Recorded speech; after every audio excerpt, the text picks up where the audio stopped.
The Denver Nuggets get a win versus the New Orleans Pelicans. Are the winning ways back? 3 straight wins for the Denver Nuggets.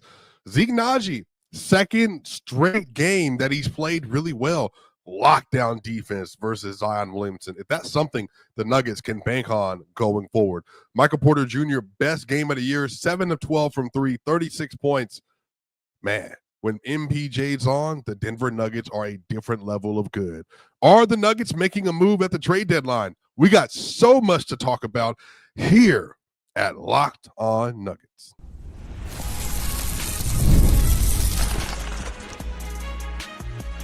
You are Locked On Nuggets, your daily Denver Nuggets podcast. Part of the Locked On Podcast Network, your team every day. What's going on, y'all? Welcome into Locked On Nuggets. This is your host, Swiper. This is your team every day. Shout out to you all. Hope you're having a spectacular day today. We have an action-packed show, so make sure everybody gets comfortable. We're midday today. A lot of stuff to tap into, y'all. And today's episode is brought to you by FanDuel. Super Bowl 59 is here, and there's no better way to make every play more exciting than with FanDuel Sportsbook. New customers can bet just $5, and if you win, you'll score $200 in bonus bets. Download the app or head to FanDuel.com to get started. What's going on, y'all? I hope you're having a great day, a spectacular day, y'all. We're here for this Tuesday episode of Locked On Nuggets, and the Denver Nuggets, they get a win, a double-digit win versus the New Orleans Pelicans, y'all, in a game that, for me, going into it, I thought it could be a little bit frisky. If you haven't checked in on the Pelicans as of late, man, Trey Murphy has been playing his tail off. He is averaging basically 37 points a game the last 3 games on 90 true shooting, including last night. And they gave the Boston Celtics all that they could handle. And really, I thought that yesterday could get a little bit dicey because Zion Williamson back in the lineup. The Nuggets have not faced him yet this year. B.I.'s out. DeJounte Murray went down with the torn Achilles as well. But nonetheless, C.J. McCollum and Trey Murphy made it a game. But y'all, the Denver Nuggets, man, they stepped up. They got to business, and they made sure they didn't let the lead get too close. At one point in time, the Nuggets were up over 20 points in this game. They got up 20, but the Pelicans, they started storming back. Y'all, let me tell you how crazy the shooting performances in the second half were. In just the third quarter alone for the New Orleans Pelicans, Trey Murphy, 24 points, 8 of 10 from the field, 5 of 6 from 3, and 3 of 3 from the free throw line. They won the third quarter by 10 points. The Nuggets were up 18 at half, and then Trey Murphy goes bonkers. No one else for the Pelicans scored more than 6 points. That was C.J. McCollum in the third quarter, and it was literally the Trey Murphy show, and the Nuggets could not do anything with him. And then in the fourth quarter, C.J. McCollum got it going. He had 17 points in the fourth quarter. He was 4-4 from 3, including a 4-point 3 that he made when Zeke Nnaji fouled him, 3 of 3 from the line, 5 of 7 from the field. Now, the reason I'm bringing this up is because the Nuggets had to be able to lock in. They had to lock in order to get this victory, and they did. And that ended up being the difference in the game overall. I would actually say this was an impressive game from the Nuggets, and especially from the Nugget starters. They took care of business, and they won their minutes pretty handily.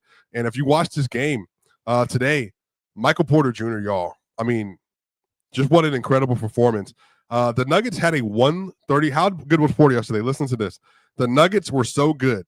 They had a 135.9 offensive rating when Michael Porter Jr. was on the court yesterday, and then they had a 108.9 defensive rating. Now, very similarly, Nikola Jokic, very good game yesterday. The Nuggets had a 127.4 offensive rating and a 109.3 defensive rating with Joker on the court. Really, they were just having their way with this team yesterday. Porter ends up getting 36 points, 7 of 12 from 3, and the DHOs, the flare screens, you name it, running a ghost screen for Jamal Murray, where Jamal Murray finds him behind the back right near the left corner, and he hits a contested 3. MPJ had one of the most impressive shots of the season last night. Michael Porter Jr. guarded by Zion Williamson right in front of the New Orleans Pelicans bench, and he's able to make a contested three over Zion that he gets fouled on, and then MPJ makes the layup or the free throw as well. I mean, just a great sequence for Porter. And when he plays like that, it's really difficult to contain the Nuggets. Nikola Jokic yesterday, 27 points, 14 rebounds, and 10 assists. And then he also had a steal and 2 blocks to boot. He was 9 of 13 from the field. And then he was 1 of 3 from 3 and 8 of 10 from the free throw line. Porter won the minutes yesterday by 20. Porter won, and then Jokic won his minutes by a plus 11 yesterday. So overall, the Nuggets just absolutely took care of business, man. Like, when they're rolling and they're able to lock in and be specialists and they do their job, it's really hard to find ways to beat this team, because when they're playing in sync, there's really just nothing that they cannot do. And especially, like I said, when the starters are all kind of locking in doing their job. Again, some of y'all might know, if you watched the game yesterday, if you didn't have a chance to watch the game, Peyton Watson, he is going to be out for at least the next month and be reevaluated at the end of the month. So at the end of February, basically, he'll be reevaluated with about a month and a half left in the season to go. So that means that Zeke Nnaji is going to have to be able to step in and take over that role, and to really be able to be a good backup 4 option for this team. Now, if you look at the box score, this is why sometimes it's a little bit of a trap. Zeke Nnaji, 12 points, 5 rebounds. Now, he was 5 of 9 from the field, 2 of 4 from 3. Only a +1 on the evening. But Zeke Nnaji's defense, especially y'all, versus Zion Williamson yesterday, was spectacular. Spectacular. And you probably have heard me talk about this often. But when Zeke is able to just keep sound technique and to not get overly excited, and you don't foul unnecessarily, and you're able just to lock in what your job is, he really truly has a real place on this roster. And especially next to Jokic, the two of them together, they were just able to clog up the paint so that every time Zion looked in the paint to want to try to drive and get to the basket, they were both there to stonewall him. And it made a big difference yesterday, y'all, because again, like in this game, Zion Williamson ends with 14 points, but he was 5 of 13. And in the first half, Zion had 5 points and he was 2 of 6 from the field. And he just couldn't get any momentum going downhill because the Nuggets were making sure, for him at least, that they were clogging. Now, Trey Murphy went off. Like I said, he was having his way, especially on the perimeter. He was doing anything and everything that he wanted, but they were able to play really good defense on the other players. And then Jamal Murray, 20 points for Jamal. He was a +18, 8 assists. Now 7 of 17 from the field. He was 6 of 13 from 2, but he was just 1 of 4 from 3. And that's really been the only thing that Jamal hasn't done well as of late. He's not been hitting his 3-point shots. And in the last 10 games, 22 points a game, 6.5 assists, 4.6 rebounds. He's shooting 49% from the field, which for a guard is great. But he's only shooting 25% from 3. He's 13 of 53 from 3 in the last 10 games, but he's shooting 94.4% from the free throw line. He's 34 of 36 over that stretch. There are +41 in the minutes that he's played in the last 10 games. So, again, guards will do that sometimes. They will go through this oscillation where they'll be able to make their jumpers. Porter just went through it as a wing. And right now, Murray is just going through that. Like, his jumper's not falling from deep, but the mid-range, the going to the rim, the playmaking, all of that stuff has been operating better. Now, defensively, he's still not as sound as you want. Trey Murphy caught him sleeping a little bit yesterday. Now, he has had some good defensive possessions, but Murray definitely is just going to continue to try to just get better. And he's continuing to sit down in a chair on the defensive end, and he's giving a lot more effort. And then when he puts his three-pointer together, man, the Nuggets are just going to continue to dominate and steamroll people offensively. And this is that without Russell Westbrook, who's still out. Aaron Gordon, who didn't play yesterday. Like I said, Peyton Watson out for at least a month. Like, Murray has shown over the last month, or really last 2 months now, that he's ready. You know, he's really ready to take over as the lead guard on a championship team. And like I said, since December 1st, Jamal Murray, 22 points a game, 6 assists, 4 rebounds. He's right back on pace where he normally does. But on the other side, Michael Porter Jr. is ascending again. And does Zeke Nnaji, does his 2-game rise that he's had as of late, does this mean the Nuggets should trade him or they should keep him? I actually think this is a very interesting discussion. And we'll talk about that all more here on Locked On Nuggets.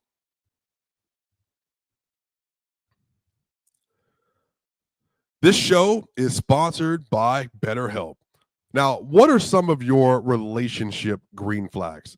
We often hear about the red flags we should avoid. But what if we focus more on identifying on the positive signs in our relationship, those green flags? Now, if you're not sure what they look like, therapy can help you identify them, actively practice them, and even embody that green flag energy yourself. Now, whether you're dating, married, building a friendship, or you're just working on yourself, therapy can help you form relationships that love you back. Now, therapy, y'all, is really important. You know, I have had a lot of stuff happen in my life. I have had kids that I know that have gone through a lot of different things, and they are in need of therapy. And you're not always aware of your triggers, of experiences that have molded you. And so you can find yourself reacting to situations because you don't know that is causing you pain or trauma. So with that, that's why it's so important to have therapy. It empowers you to set clear expectations and express your needs in a relationship. Therapy provides tools for managing conflict in ways that strengthen your connections rather than break them down. BetterHelp makes it easy by offering online therapy with over 30,000 licensed therapists to choose from. And if you need to switch therapists, you can do so at no extra cost. So discover your relationship green flags with BetterHelp. Visit BetterHelp.com/LockedOnNBA today to get 10% off your first month. That's BetterHelp, HELP.com/LockedOnNBA. We'll be right back for more here at Locked On Nuggets.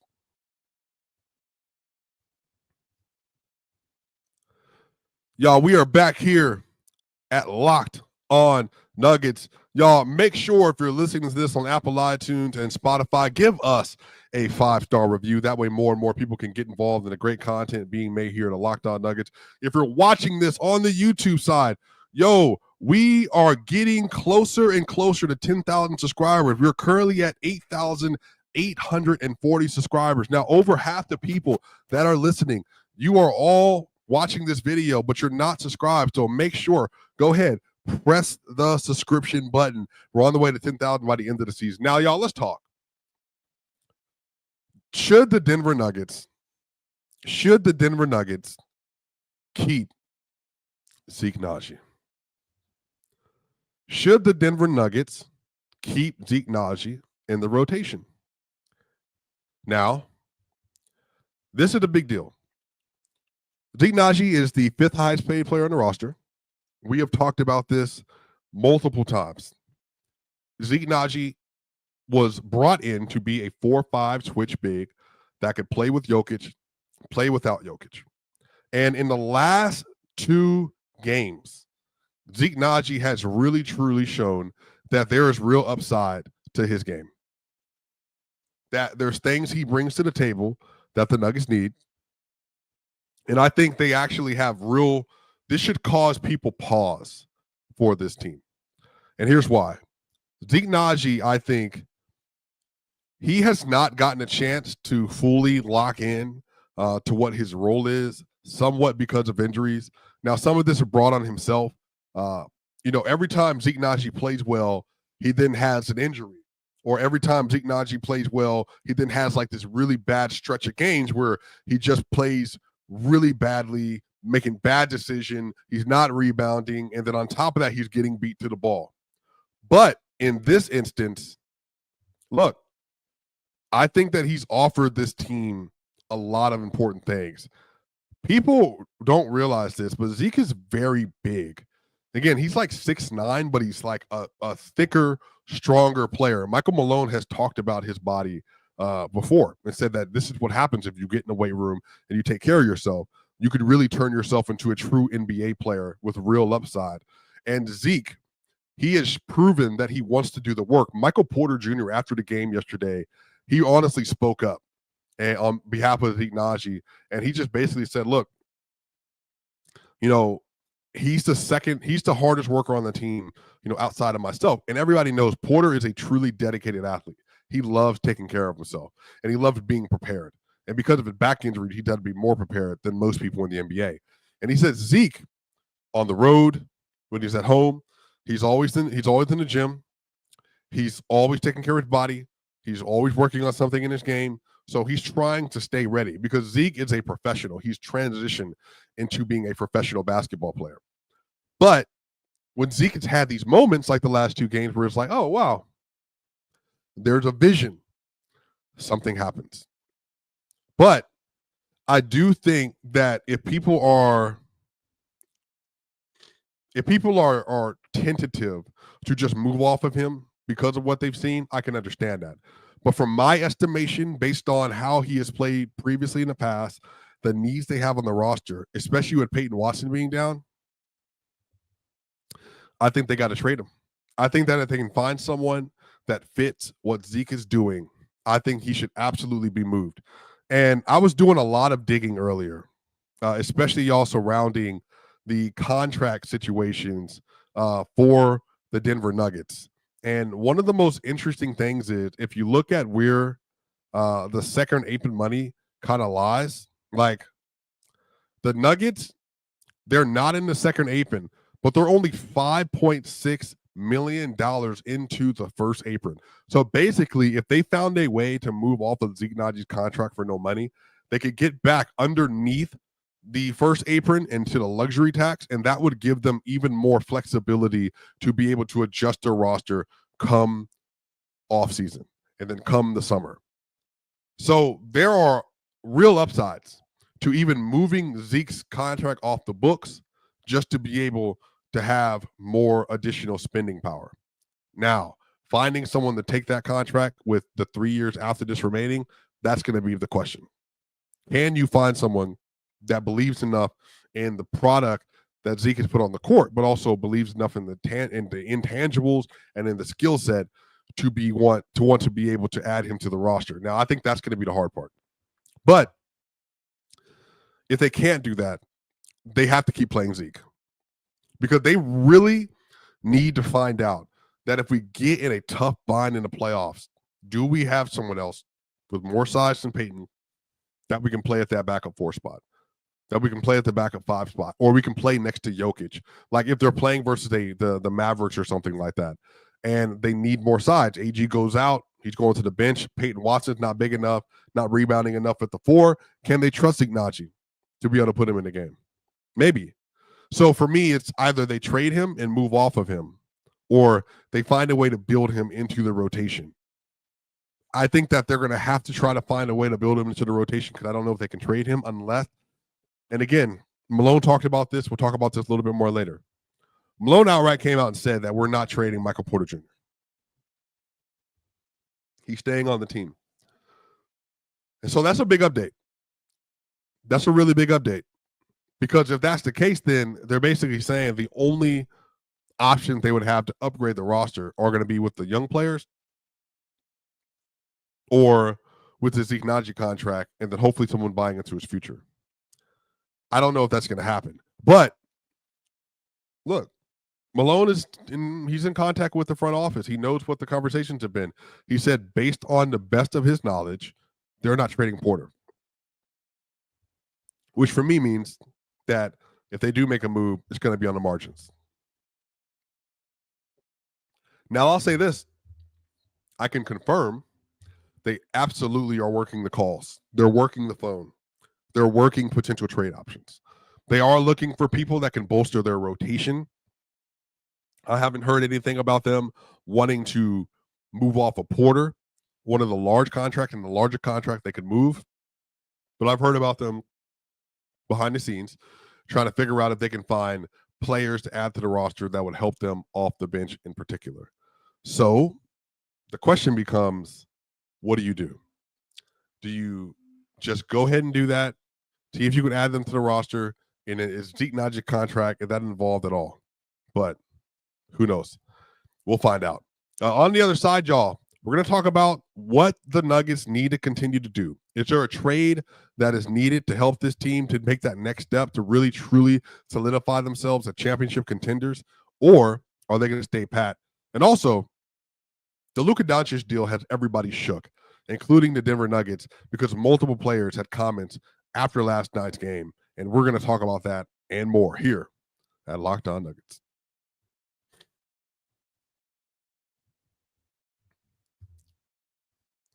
Super Bowl 59 is here. One game, two teams, endless possibilities. And there's no better way to make every play more exciting than with FanDuel Sportsbook.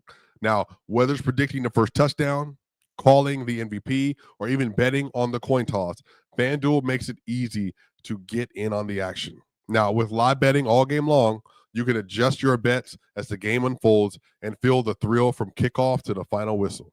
The live betting feature lets you stay involved no matter what happens on the field. And the app is super easy to navigate. Plus, knowing that you can place a $5 bet and potentially win $200 in bonus bets for the Super Bowl, that's the icing on the cake. Now, download the app or head to FanDuel.com to get started. Bet just $5, and if you win, you'll score $200 in bonus bets. That's FanDuel.com. Bet with FanDuel, official partner of Super Bowl 59. We'll be right back for more here on Locked On Nuggets. Y'all, we are back here for the third and final segment at Locked On Nuggets. This is your host, Swiper. This is your team every day. We're talking about the New Orleans Pelicans Denver Nuggets game from last night, with the Nuggets get yet another win, third in a row. And they're also 16-6 in their last 22 games as well, I believe. So the Nuggets, they're rolling. They're taking care of business. But this is where we are right now. Do the Nuggets need another trade? And if so, where?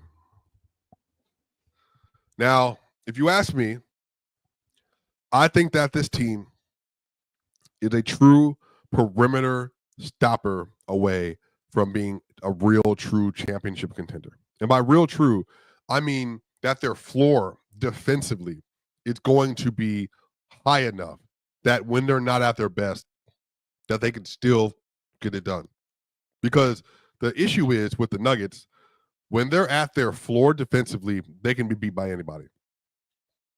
Like when they're like the Wizards, the Blazers, I mean, even the Pelicans to some extent this year, like if they don't lock in on that end, there's nothing that you can do. They can't stop anybody. But when they're able to find someone that I think kind of fits a vision for what they want, like a KCP, like a Bruce Brown, they place them in the lineup, they run their scheme, they execute their scheme, they rotate, and they play hard. And that raises their defensive floor.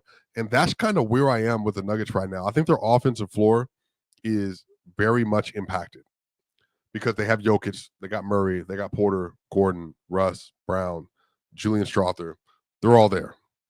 But on the other end, it's the fact and reality that they just cannot deploy a defensive lineup that allows for them to be able to cover up their weaknesses consistently. And a lot of that is because of the personnel.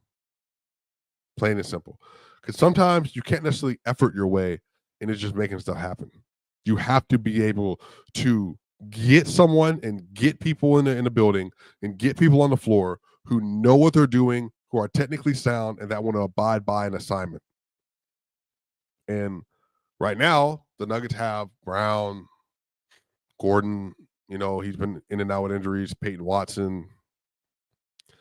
That's just not a lot. Russell Westbrook's a defensive playmaker.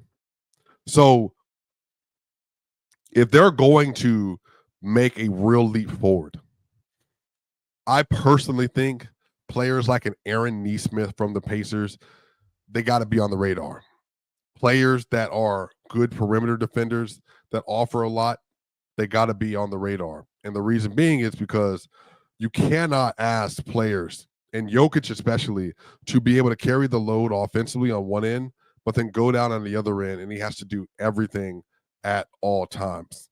That for me can just be really, really frustrating. And also, it doesn't yield good results.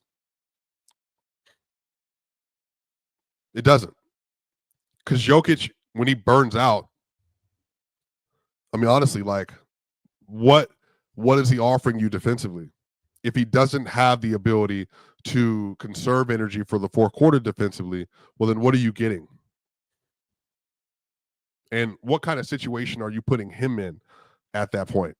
Like, I think for me, the way that I look at players getting older, the way I look at players that are trying to just simply get better, you want to minimize the effort that they have to use on things that they're not always as good at. Because that's important. It's important to be able to find rest points. It's important to be able to find ways to mitigate Jokic's weaknesses. That way his strength can uplift the rest of the roster. And to me, that's a team. Like, finding people that can really step into a role to help elevate the best players and the people that are carrying most of the water, that's great. That's what you want. And that's what KCP and Bruce was. For me, that's like Ayo Dosunmu. That's what Aaron Nesmith. That's what they do. And I think the Nuggets are clearly another player away from that. But I don't know if they agree. I truly don't know if they agree. We're going to find out because, y'all, we're 2 days and not even 2 full days. We're 2 days and about 22 hours away from the trade deadline.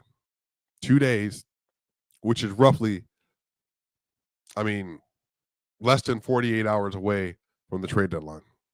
Okay, well, if that's the case, then what's the goal? I also know that a backup big is something that they've been looking at for a while now. I mean, simply because they just need someone else to have another body. That way, if he just can't do it physically, or if he needs a break, that you have a big that you can throw into the game and that you can allow truly to be able to excel, and you can allow to be able to kind of work, within the system a little bit, and to also be the things that Jokic isn't, which is a good rim protector. Now, the Nuggets just haven't had that. They had Isaiah Hartenstein for a little bit. They had Boogie Collins for a little bit. Well, like Boogie Cousins, rather. But they just don't have those kind of players. And I think that's what they're looking for. How can we find bigs that complement what we do and cover up things where we don't do well?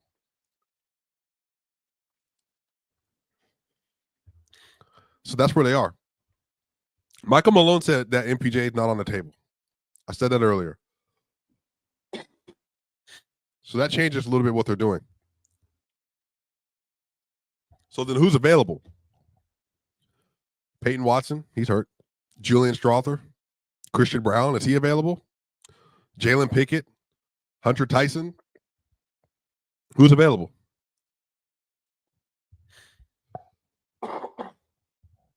Some first round swaps?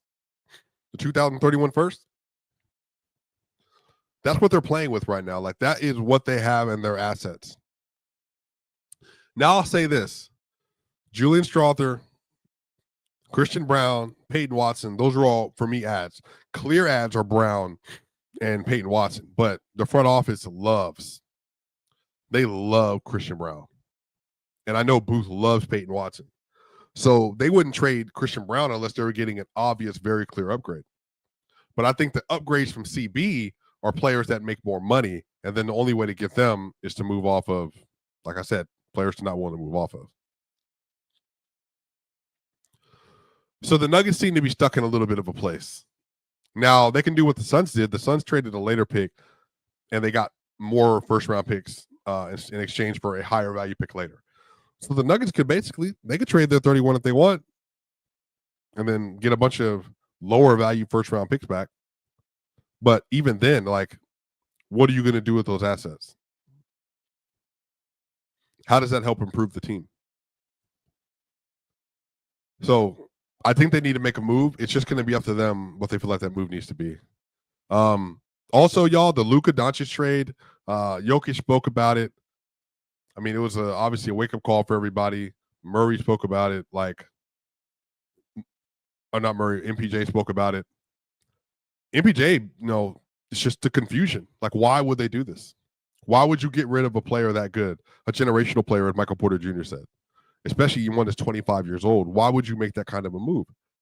So I think that trade is going to have ripple effect inside of almost every locker room, because not only are players going to want to have security, but also, what does security mean unless it's a no trade clause? Because if they can trade Luka Doncic to 25 years old and offload him to the Lakers for Anthony Davis and Max Christie,